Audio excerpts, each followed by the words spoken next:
मेरे प्रिय बच्चों, आज का यह संदेश तुम्हारे लिए अति आवश्यक है। इसे ध्यानपूर्वक पूर्ण सुनना, इसे बीच में बिल्कुल मत छोड़ना, अन्यथा तुम मेरे महत्वपूर्ण संदेश से वंचित रह जाओगे। मेरे प्रिय बच्चों, अगर तुम मुझसे प्रेम करते हो तो मेरी इस वीडियो को लाइक करके चैनल को सब्सक्राइब ज़रूर कर देना और कमेंट में हर हर महादेव जी का नारा लगा देना। मेरे बच्चे, तुम्हारे प्रेमी के लिए उसके जीवन का यह बहुत कठिन समय चल रहा है और वह अपने जीवन से बहुत असंतुष्ट है, क्योंकि वह जो पाना चाहता है वह पाने में सक्षम नहीं है और जो करना चाहता था वह नहीं कर पा रहा है। उसने अपने जीवन में बहुत कुछ सोचा था कि मैं ऐसा करूँगा, वैसा करूँगा, मेरे जीवन में यह परिवर्तन आएगा, वैसे चीज़ें बदलेंगी, परंतु उसके हिसाब से कुछ नहीं हो रहा है, जिस वजह से वह बहुत असंतुष्ट महसूस कर रहा है और बहुत दुखी है। इससे उसे अपने जीवन के बारे में यह महसूस हो गया है कि हम जो सोचते हैं वैसे जीवन में कभी नहीं होता। जीवन तो सदैव विपरीत तरह से चलता है, जो हमने कभी सोचा भी नहीं होता और जीवन की परिस्थितियाँ पल पल बदलती हैं। यही बात उसे दुखी किए हुए है और इस दुख भरे समय में उसे तुम्हारी बहुत ज़्यादा याद आ रही है, क्योंकि वह तुमसे बहुत ज़्यादा अपेक्षाएं रखता था और उसे अपने जीवन से भी बहुत ज़्यादा ही उम्मीद थी और कुछ भी उसकी सोच के अनुसार नहीं हो रहा है और अब तकदीर से धोखा खाकर सबसे ज़्यादा वह तुम्हें ही याद करता है, क्योंकि वह जान चुका है कि उसकी मांगे तुमसे कुछ ज़्यादा ही थी। वह तुमसे कुछ ज़्यादा ही उम्मीदें रखता था और यही उसके जीवन के बिगड़ने का एक महत्वपूर्ण कारण है। मेरे बच्चे, तुम्हें खो देने के बाद उसे बहुत पछतावा है और वह समझ चुका है कि जीवन हमें कोई न कोई पाठ अवश्य सिखाती है, इसीलिए हमें अपने जीवन की परिस्थितियों से सीख कर आगे बढ़ना चाहिए। अब वह ऐसा सोच रहा है कि शायद मैंने अपनी उम्मीदें और अपने अहंकार को कम कर दिया होता तुम्हारे ऊपर से, तो निश्चित ही आज तुम सदा के लिए उसके साथ होते, उसे छोड़कर कहीं न गए होते, तो आज उसे इस तरह अकेलापन न सहना पड़ता। वह सोचता है कि ना वह अपने सपनों को पूरा कर पाया और ना ही तुम्हारी उम्मीदों पर खरा उतर पाया। यही कारण है कि वह पछतावे में जल रहा है और अपने जीवन से नाखुश होकर बैठा है।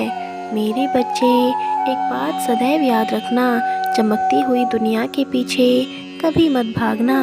यह दूर से जितनी रोशन लगती है, नज़दीक से उतनी ही ज़्यादा घातक होती है।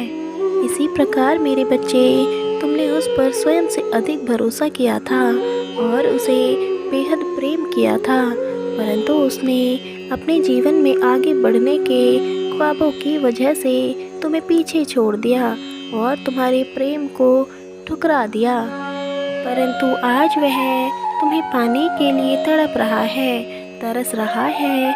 मेरे बच्चे, शुरुआत में कोई भी व्यक्ति किसी दूसरे व्यक्ति पर प्रभाव डालने के लिए उसके साथ अच्छेपन का दिखावा करता है, ताकि किसी दूसरे व्यक्ति पर उसका प्रभाव इस प्रकार पड़े कि वह दीवाना हो जाए।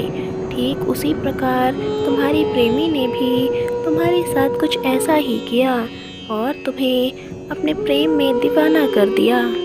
और जब तुम इस प्रेम में बहुत अधिक डूब चुके थे, उस वक्त उसने तुम्हें अपने ख्वाबों का और अपने सपनों का हवाला देकर तुमसे पीछा छुड़ा लिया, परंतु अब उसके जीवन में सब कुछ बर्बाद हो चुका है और यह बर्बादी तुम्हारे आंसुओं का ही परिणाम है। जो वह बनना चाहता था और तुमसे जितने भी झूठ उसने बोले थे वह सब का परिणाम मिलकर आज उसके सामने है। जो उसका जीवन आज बर्बाद हो चुका है और अब वह केवल तुम्हें याद कर रहा है मेरे बच्चे। अब वह तुम्हें वापस पाना चाहता है, परंतु वह एक बात समझ चुका है कि यह रिश्ता पहले जैसा नहीं बन सकता, क्योंकि वह जानता है कि उसने बहुत से झूठ बोले थे, जिस वजह से तुम दोबारा उस पर कभी भरोसा नहीं करोगे और ना ही उसे पहले जैसा प्रेम करोगे। इसीलिए वह तुम तक आने से स्वयं को रोक रहा है मेरे बच्चे। उसे अब अपनी गलती का सहज ही एहसास है और वह तुम्हें वापस पाना चाहता है, परंतु अगर तुम भी उसे प्रेम करते हो और उसके साथ रहना चाहते हो तो यह पूर्ण रूप से तुम्हारा अधिकार है कि तुम उसके साथ रहना चाहते हो या उसे सदा के लिए अपने जीवन से दूर करना चाहते हो। वह बहुत जल्द तुम्हारे जीवन में आकर तुम्हें अपने गले से लगाकर सब चीज़ों के लिए क्षमा मांगेगा और तुम्हें अपने साथ ले जाएगा। फैसला तुम्हारे हाथों में है कि तुम्हें उसके साथ जाना है या सदैव के लिए उसके साथ रिश्ता खत्म करना है, क्योंकि मेरे बच्चे वह ठोकर खाकर संभल चुका है। इसीलिए अब सब कुछ तुम्हारे हाथों में है, रिश्ता बनाना या बिगाड़ना। मेरे बच्चे आने वाली खुशियों को दिल से स्वीकार करो और प्रेम की कदर करो। मेरे बच्चे, मैं कल फिर आऊँगा संदेश लेकर, प्रतीक्षा करना मेरी। यदि तुम कल भी मेरा संदेश सुनना चाहते हो तो हाँ टाइप करो। तुम्हारा कल्याण हो। प्रेम से बोलो ओम नमः शिवाय।